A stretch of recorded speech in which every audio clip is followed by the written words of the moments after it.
Germany is falling. Once the all-powerful country, now being crushed in the Second World War. Adolf Hitler is in hiding. The feared dictator no longer publicly supports his people. The man that fueled this chaos, leaving the country to crumble.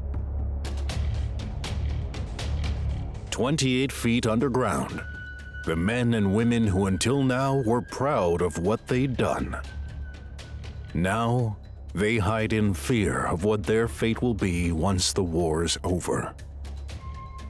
There were lots of plots to kill Hitler, and of course, today we wish at least just one of them had actually worked. But no, there were lots, and he survived so many that it made Hitler feel that he really did have this kind of divine providence behind him that made him survive. Eva Braun refuses to leave his side.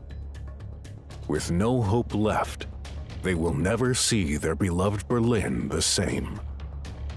This is a war brought about by Hitler, and this is a war that Hitler has fought for too long, and he's fighting it to the death. And he's fighting it to the death of the people who he supposedly loves.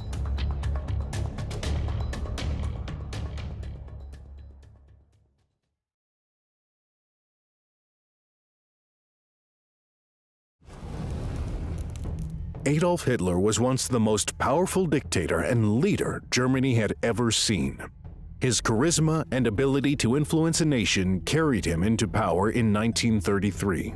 On the 30th of January 1933, Hitler was appointed Chancellor of Germany, but of a coalition government. So there were just 3 Nazi posts in that coalition government. It's very tempting to think that when Hitler comes to power in early 1933, that his grip on power is absolutely total.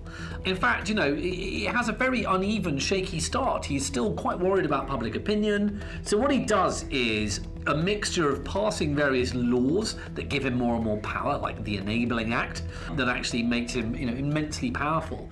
But also, he takes advantage of various events like the Reichstag fire, in which the German Parliament building burns down. Now, it's highly likely, but never proven, whether the Nazis actually burnt it down themselves. But certainly, in a sense, it doesn't matter. What happens is that Hitler and the Nazis took advantage of the Reichstag burning down to show that there was a communist plot against what the Nazis described as still being a democratic government. And it enabled them to seize more power, by emergency decree. Very quickly, he turned Germany into a one-party state. So first of all, he made sure to eliminate the influence and power of the German political left. So the Socialist Party and the Communist Party, for a start, were banned. But over a short amount of time as well, the Nazi Party was the only legal party too. And eventually, in January 33, he becomes Chancellor. Now, don't forget, Chancellor in Germany, and this still remains today, is not, at the time, the head of state. The head of state is the president. So it's the Chancellor, though, who has the real executive power. In order to take as much power as he can, he's also going to have to make himself head of state.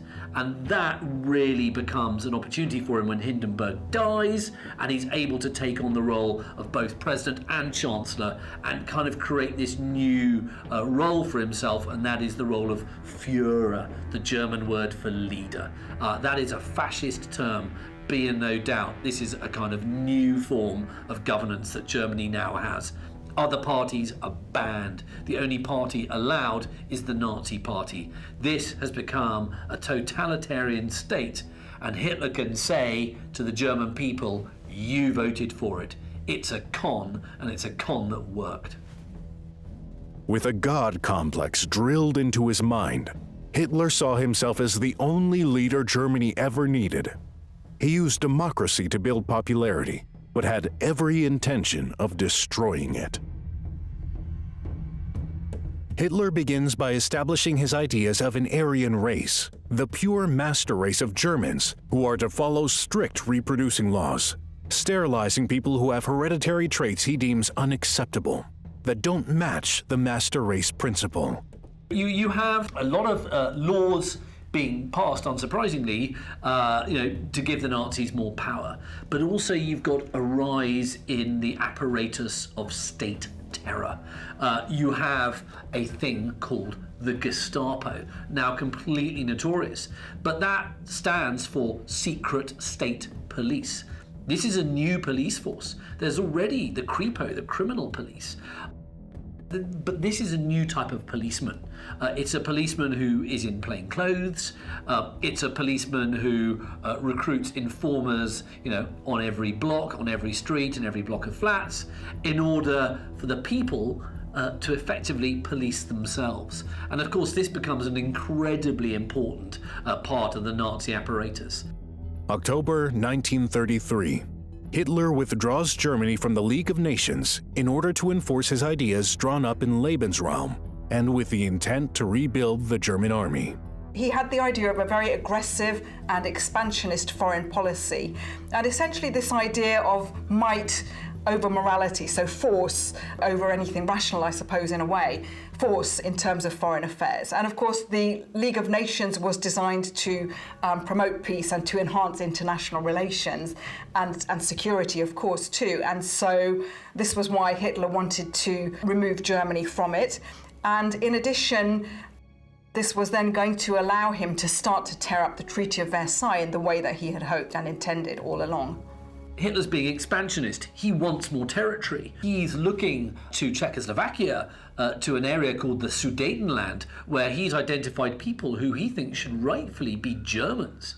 And he thinks that those people should be part of the new Nazi Germany. He, of course, is also looking east towards Poland and thinking, maybe I want a bit of that. And he's also, of course, looking down to Austria, which, of course, is a German-speaking country, and thinking, maybe I want to have Austria as part of my new kingdom, if you like. So it's a mixture of slowly absorbing more power into himself, but also then using that power to go out and grab more land. The German people had full support for Hitler, unaware of the horrors to unfold during his reign of terror. On September 1st, 1939, Hitler launched an attack on Poland, underestimating the start of World War II. For the first time, foreign leaders became aware of how insane Hitler really was.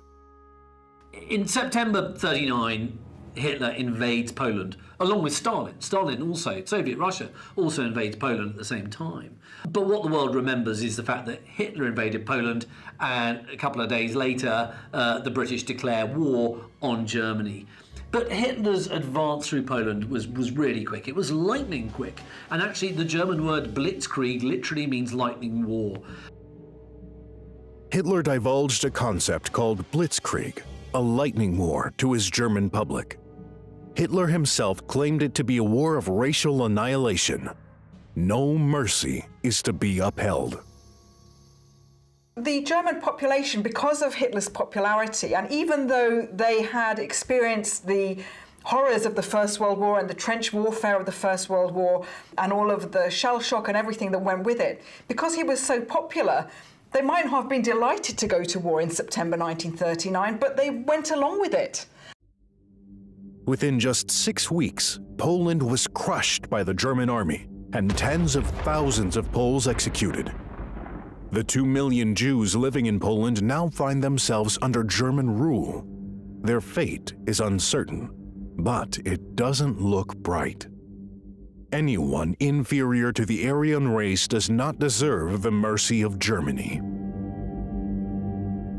So we know that from as early as Hitler's writings in Mein Kampf that he was personally anti-Semitic.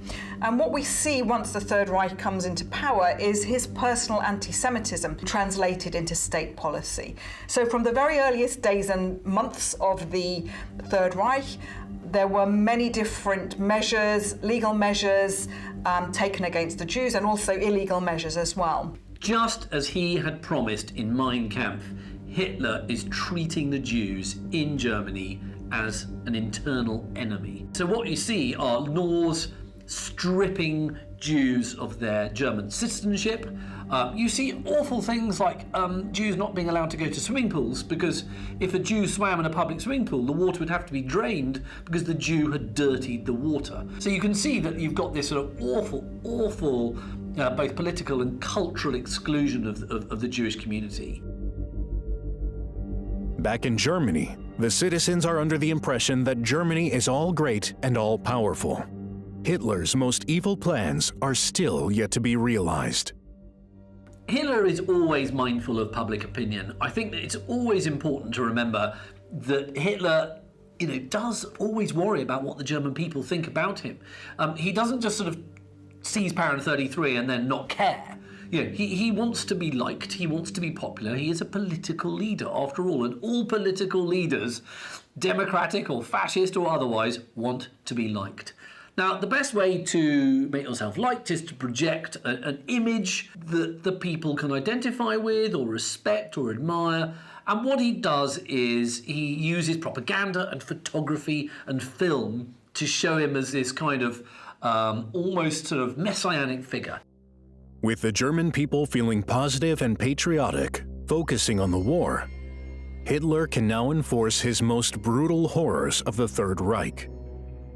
The Nazi regime absolutely hated the Jews and wanted to get rid of them from the very beginning. So we see that with some of the earlier policies, but as we get into the wartime period, of course, the policies become more and more radicalized, more and more extreme. So this idea, essentially the Nazis created this idea of a Jewish question or a Jewish problem that needed a solution. And throughout the course of the Third Reich, they put into place a variety of different measures to try to deal with their so-called Jewish problem. Hitler's plans for the Jews and when he decided to slaughter them still remain a topic of a lot of historical controversy, because there is no piece of paper that says "kill all Jews" signed A. Hitler. But I think that what is absolutely clear is that in conversation he would have said to his top leaders, we need to start killing these people. Hitler was smart enough to know this shouldn't be on a piece of paper. The initial idea is that the Jews are rounded up into ghettos, and from those ghettos they can then be sent to concentration camps where they can be worked to death. And you see these camps all over occupied Poland and all over Germany itself. Suddenly, around the time of Barbarossa, 1941, it starts to get actually eliminationist. And you have what's called Action Reinhardt, in which you got the establishment of 4 actual death camps in what was occupied Poland. In secret, Hitler's inner circle are experimenting with other forms of mass murder to be deemed more efficient. This is known as the final solution.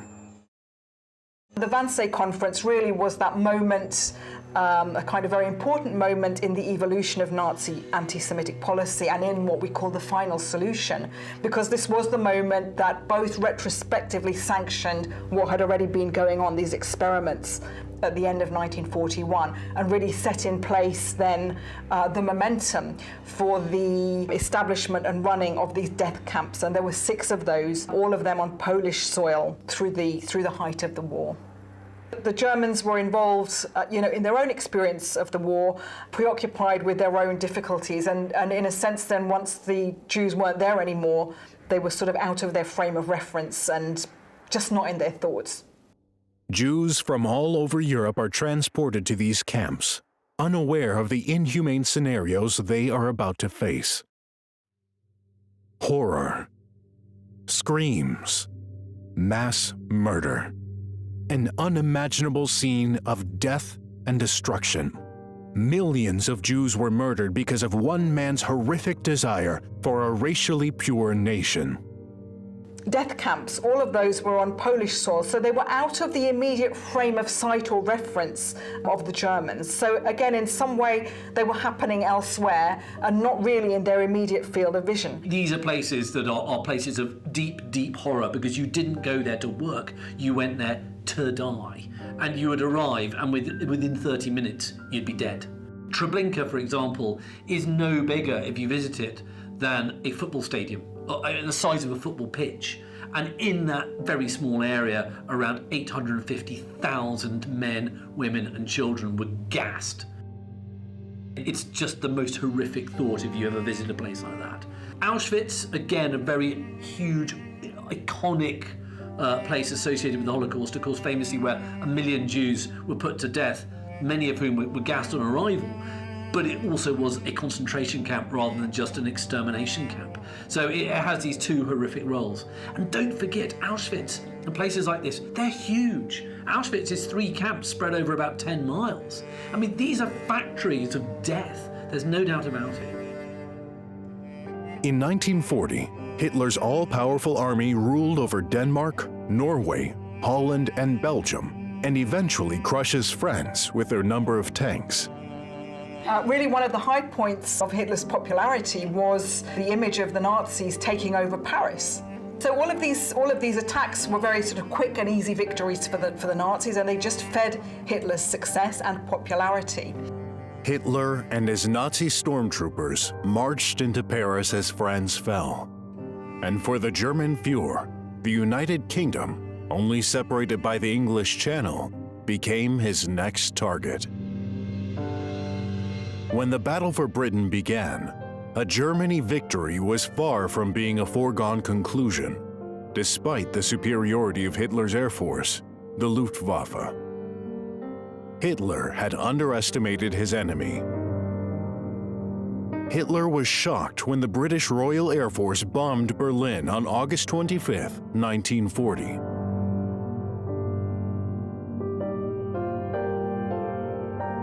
Although causing little damage, it lowered morale considerably. Hitler sought revenge by bombing Britain day and night.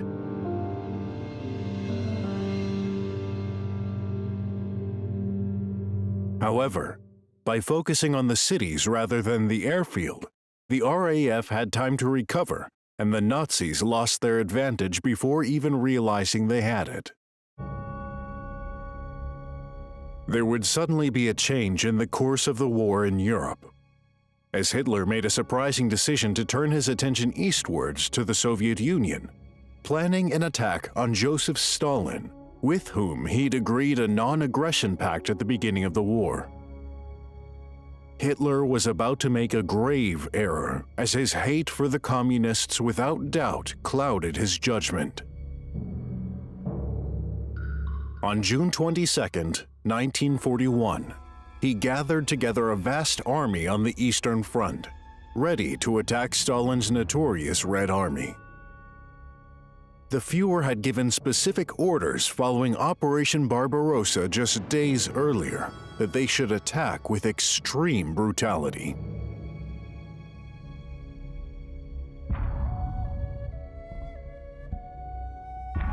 In August 1939, just before the Second World War broke out, an alliance was made between Nazi Germany and the Soviet Union. And this seems very strange because we've already said how Hitler hated anything to do with Bolshevism, communism, and indeed the USSR was his ultimate enemy. The idea of eradicating socialism and Bolshevism from the earth was one of Hitler's main priorities. So it seemed a bit anomalous that they would make a pact like that. But of course, he was just trying to pave the way and make the circumstance right for the war and the situation in Poland, so it would be easy, as the attack on Poland was.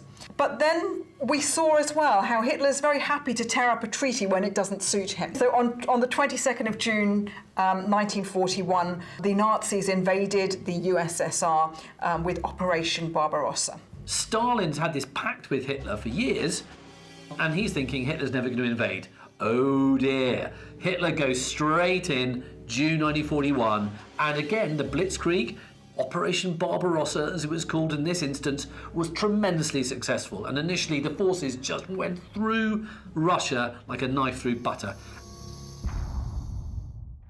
By October, the onset of a bitter winter was able to dash Hitler's hopes of a swift occupation. Hitler had guaranteed a victory within 6 months, but as more of his troops were killed or severely wounded, even Goebbels' propaganda machine could not hide the fact that all was not going to plan. Many began to despair. and even Germany's greatest heroes began to lose hope.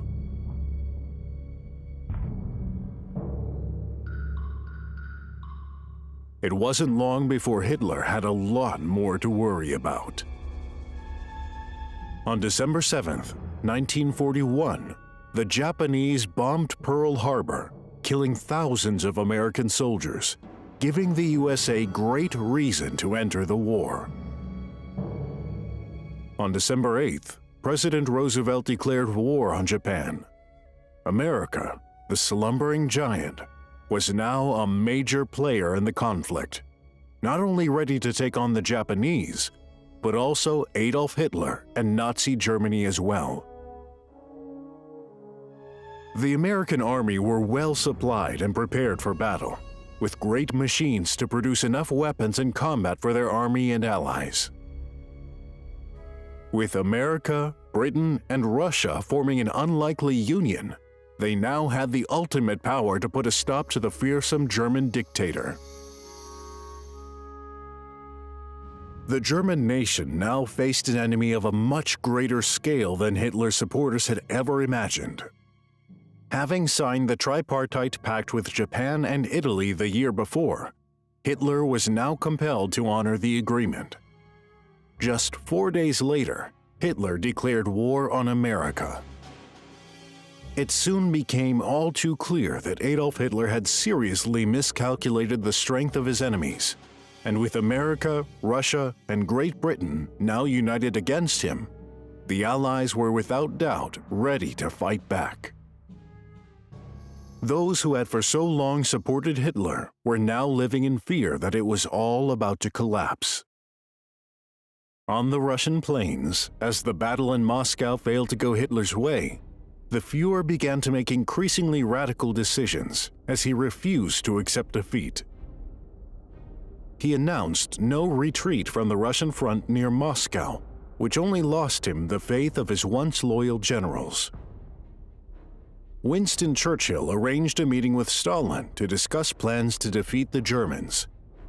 He explained that if they could end the year with possession of North Africa, then Hitler's reign over Europe would be threatened.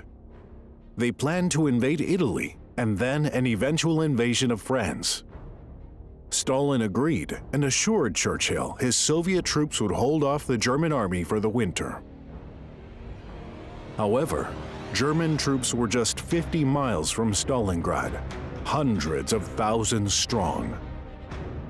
This was more than just another battle. Hitler hated the Soviets with a passion, instilling in his commanders and troops that the Russians were their inferiors, therefore to have no mercy. On August 23, 1942, the Luftwaffe hit the city of Stalingrad with a huge air bombardment, killing thousands. After weeks of bombing, Stalingrad was reduced to rubble. In September 1942, the German Sixth Army began the battle for Stalingrad on ground. It would become one of the most brutal battles of the war. After 3 months of carnage, the slow and costly advance by German Sixth Army forced the Soviets to split into 2 sections of battle. Hitler was literally on the verge of the victory he had dreamed of, but the freezing winds of the Russian winter caused a thick fog to absorb the city, meaning the Luftwaffe couldn't keep up supplies to troops on the ground, and the tide was already turning.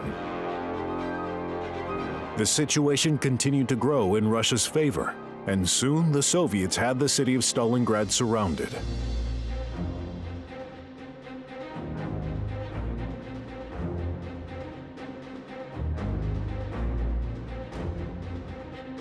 The German Sixth Army were trapped, and thousands began to die of frostbite, malnutrition, and disease. On January 8, 1943, the Russians offered the German army in Stalingrad the opportunity to surrender, but Hitler told them they must fight until the last bullet. The German soldiers realized their welfare was being sacrificed in a bitter fight they couldn't win, losing faith in their Fuhrer. As more ground was lost to the Russians, terms of surrender were offered once more. Again, Hitler refused to accept defeat. Soviet forces quickly closed in on the defeated Germans. On February 2nd, over 90,000 survivors became captive. They were all that remained of the original 220,000-strong German Sixth Army. Support in Germany was now faltering for the Nazi cause. Stalingrad was their biggest defeat and dealt a huge blow to German morale. Resistance to Hitler and his henchmen began to grow, and Hitler's mental stage also began to deteriorate. This caused the Fuhrer to withdraw from the public gaze.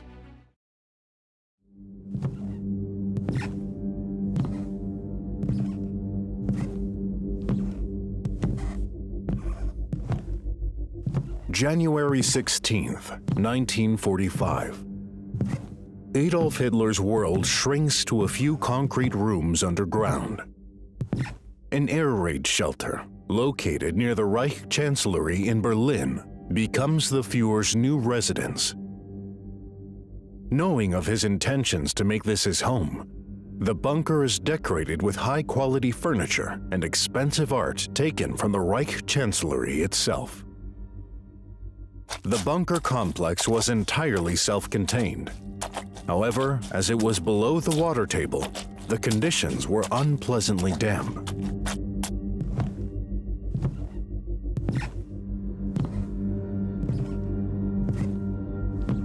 Adolf Hitler and his closest associates decide the time has come to retreat underground, controlling the country from below.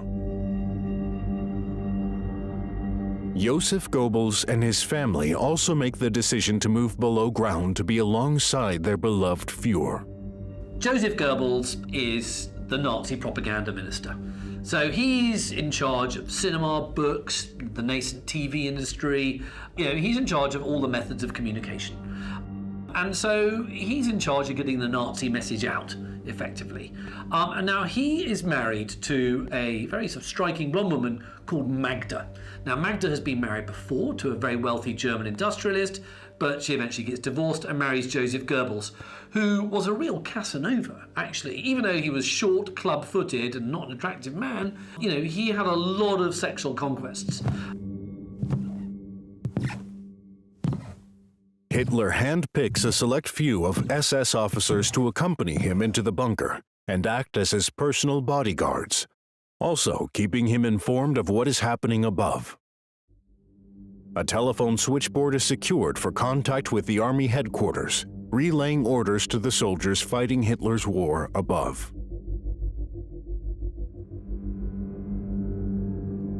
Martin Bormann, Hitler's powerful and feared secretary, also has an office within the bunker, maintaining his control and position as one of Hitler's closest associates. Martin Bormann is one of the most enigmatic and cryptic figures of the Third Reich. He was one of the kind of old fighters, as it was called. He was kind of there from the very early days. Very loyal Nazi, but always in the shadows. He was head of what was called the Chancellery, and as a result, he actually had the kind of keys to Hitler, if you liked.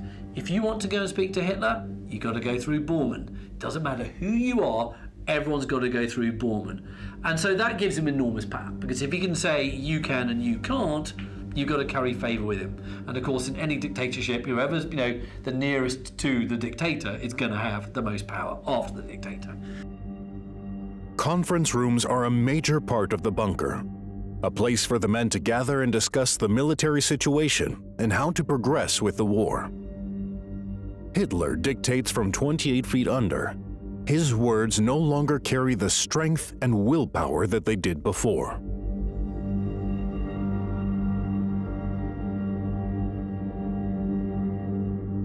The Red Army are fast approaching, and with no clear eyes on the front line, Hitler and his associates are unaware of the severity of the situation. Once the Red Army came into German territory in 1945, then Hitler's position as this infallible ruler and leader really not only became to be called into question, but really came to its end. Because the Soviet troops were very vengeful. They were retaliating for all the terrible brutalities and atrocities that the Nazis and the German army had put into place in Soviet territory. Life in the bunker is delusional. Everyone pretending that Germany is winning the war. Everyone ignoring the reality that their empire is crumbling above them.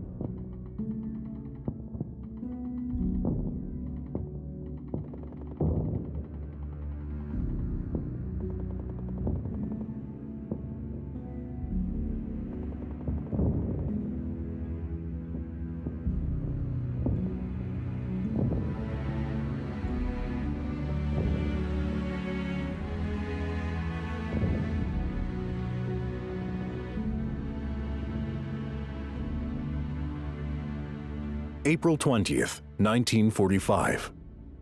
Hitler makes his last public appearance before returning to his concrete coffin, the bunker.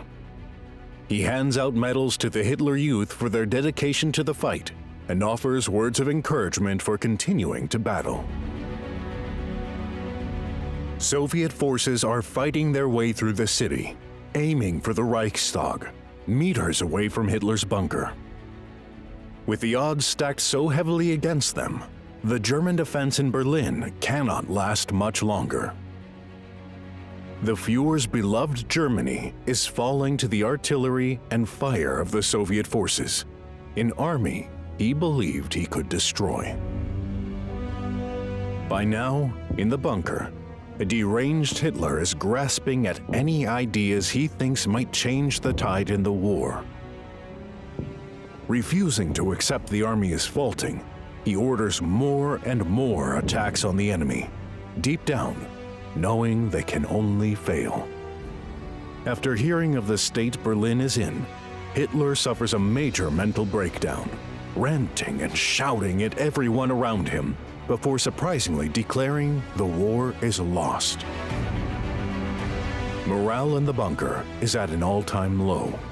Eva throws parties with the secretaries and SS men, drinking and dancing to forget the fatal position they are in. Eva Braun is one of the more sort of kind of enigmatic figures of the Third Reich, if you like, because she was very much kept in the background by Hitler, because Hitler was very keen not to lose favour with German women by seeming, by cutting himself off with his own wife or a girlfriend.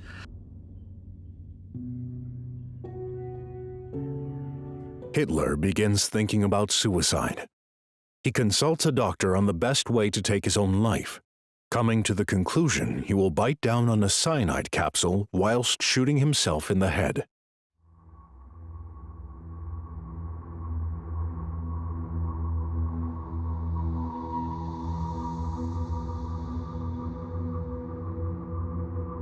Who would have thought this forceful dictator would retreat to the shell of a man, insane and desperately looking for a way out?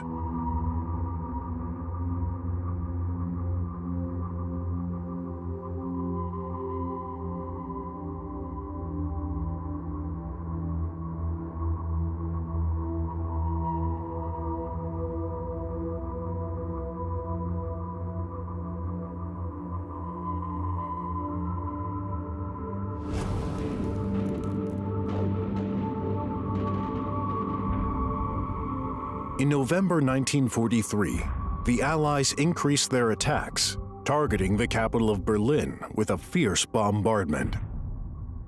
National monuments were obliterated, and it was clear that Hitler's war was now turning in favor of the Allies. This is a war brought about by Hitler, and this is a war that Hitler has fought for too long, and he's fighting it to the death. And he's fighting it to the death of the people who he supposedly loves, and he no longer loves them by the end of the war. And he says that basically the German people don't deserve him, the German people don't deserve Germany, and everybody should fight to the death because basically, they don't deserve to be alive because they failed him. Classic narcissistic thinking. The world is for him, and he's not there for the world. In June 1944, the Allies were closing in. The Soviets had cleared the Nazis from Russia and were heading towards Germany. The resistance knew they had to act quickly. Goebbels increased propaganda, hoping to enthuse the public to defend the fatherland.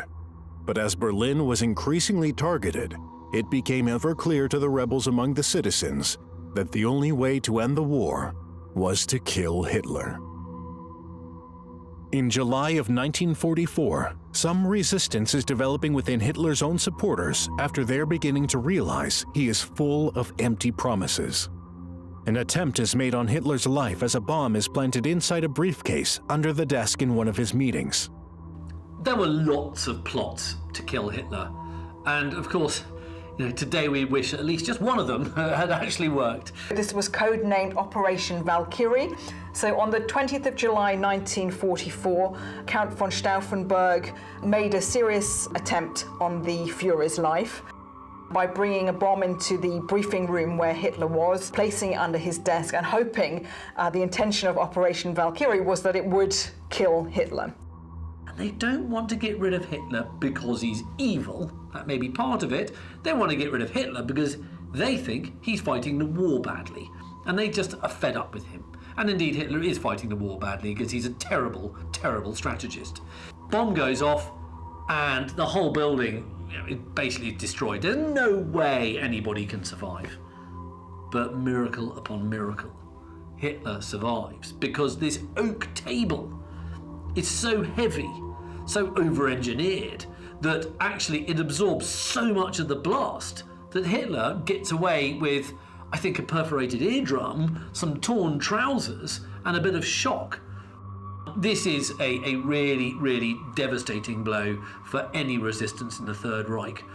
It comes just a month and a bit after D-Day, and of course, as the Allied forces, both Russian, American, British, Canadian, French, punch their way into the heart of the Third Reich, the resistance never quite manages to take advantage of that.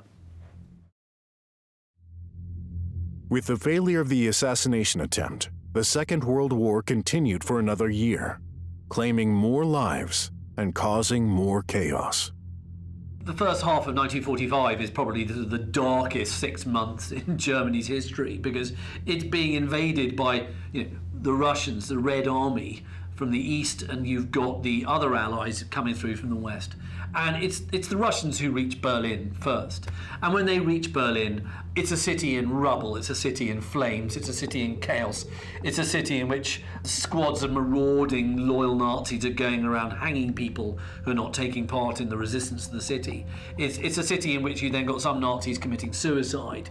It is the most benighted, appalling place you can imagine. And you've got the Soviet army literally raping and pillaging this city.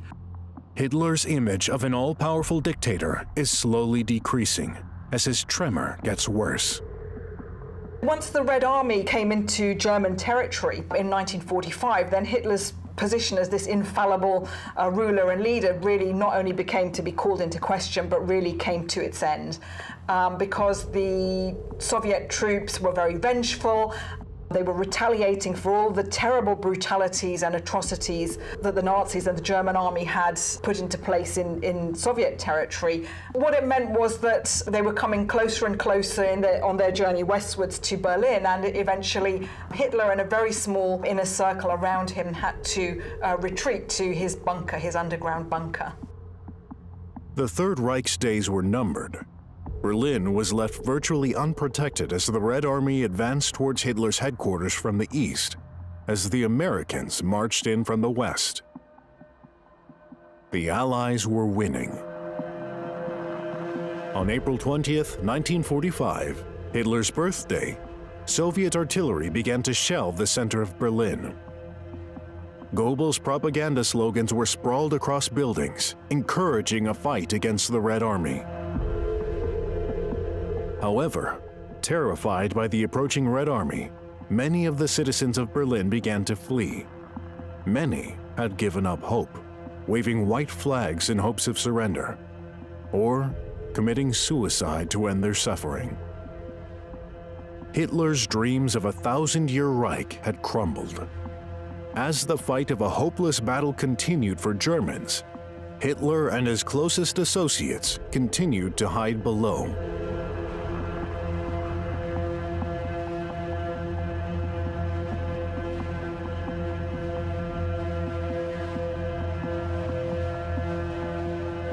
April 27, 1945.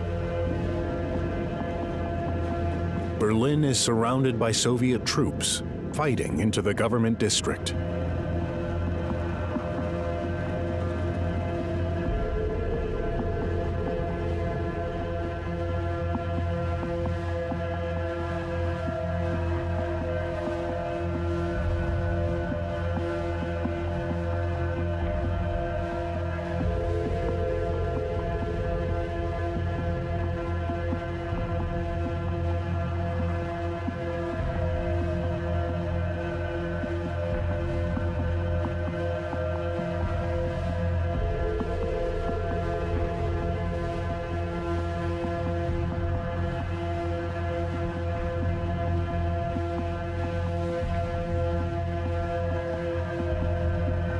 April 28, 1945.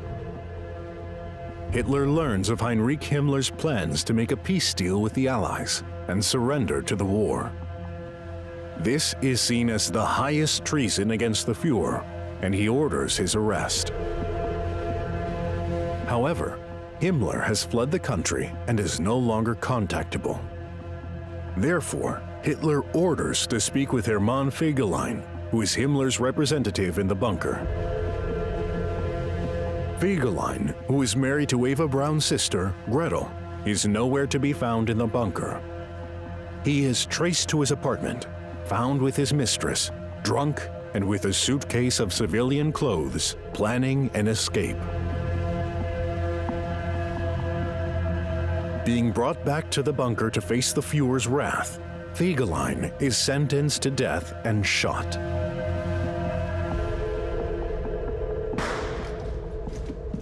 Also on this day, news arrives of the murder of Mussolini, dictator of Italy and Hitler's friend. Finding out he had been captured and shot, Hitler becomes determined not to allow this to become his own fate, and begins planning his suicide and the disposal of his body, to avoid it being publicly displayed by the Soviets.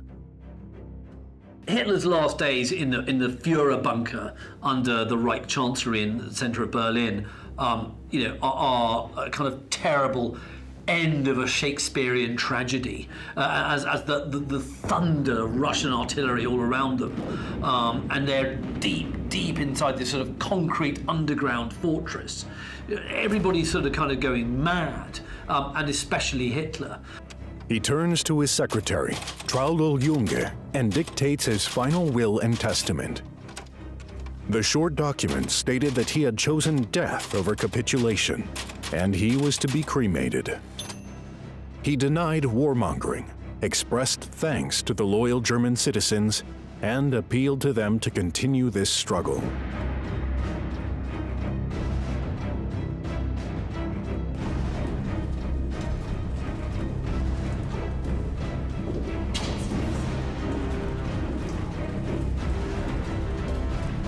April 29, 1945.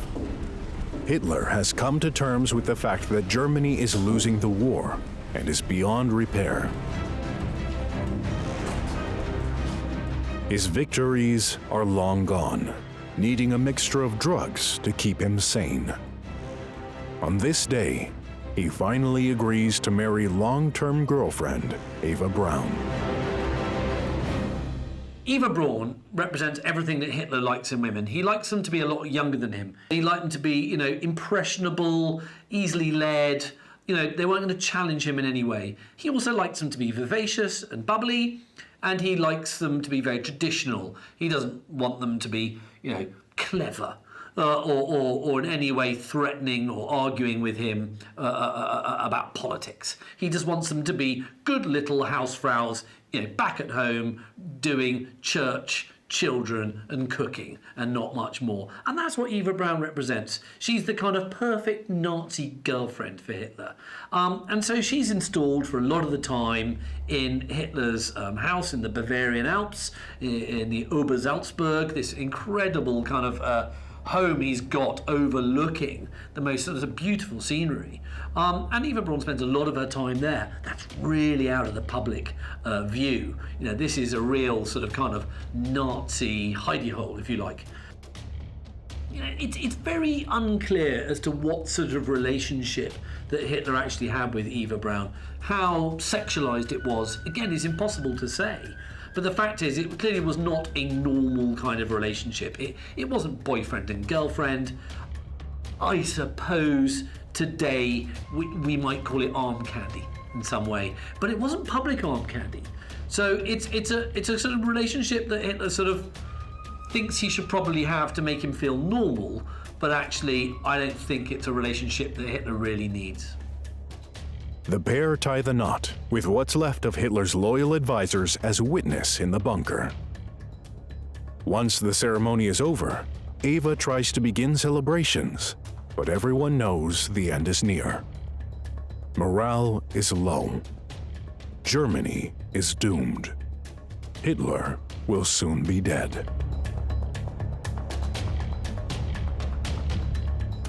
On the afternoon of April 30th, 1945, Adolf Hitler gathers his loyal advisors and shakes everyone's hand in silence. They know what is about to happen. Hitler takes his new wife into their private quarters. Handing her a cyanide capsule, equipped with his pistol, they sit beside each other and face their fate. Death. A gunshot is heard from outside the door. His bodyguards know what has happened. They remove the bodies and carry them up the stairs of the emergency exit into a small garden. Pouring petrol over their beloved Fuhrer, the bodies are set on fire, then buried in a shallow bomb crater. Several others committed suicide in the bunker, not wanting to face their fate with the enemy. This is the end of Hitler's reign.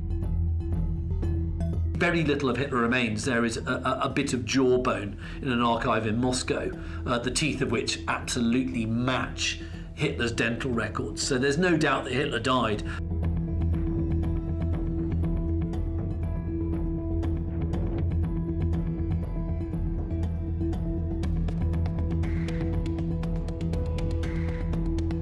Just over a week later, Germany surrenders. As the death camps are uncovered, everyone learns the horrors of the Nazi regime.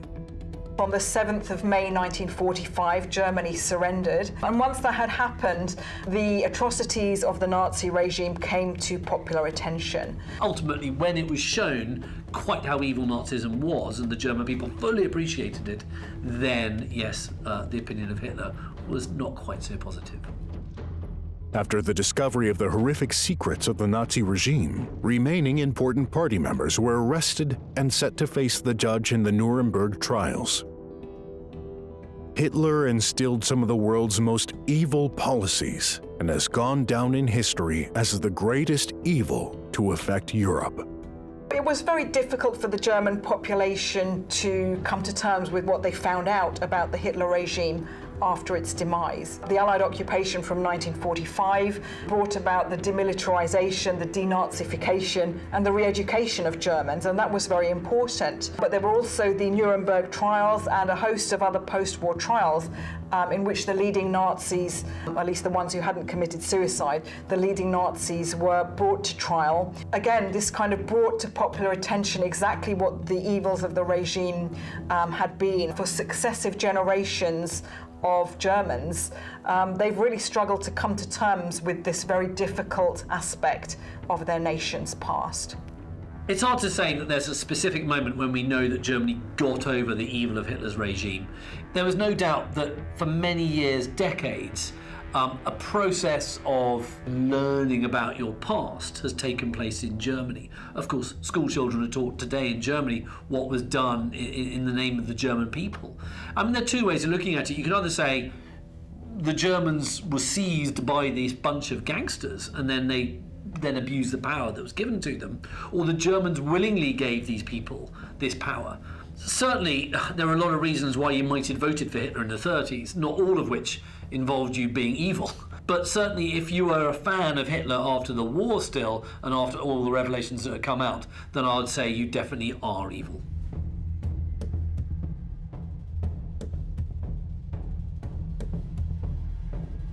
The ruins of both chancellery buildings were leveled by the Soviets between 1945 and 1949 as part of an effort to destroy the landmarks of Nazi Germany. The bunker largely survived, although some areas were partially flooded. In December 1947, the Soviets tried to destroy the bunker once again, attempting to blow it up, but only the separation walls were damaged. Government authorities wanted to destroy the last vestiges of these Nazi landmarks. The construction of buildings in the area around the Fuhrer bunker was a strategy for ensuring the surroundings remained anonymous and unremarkable.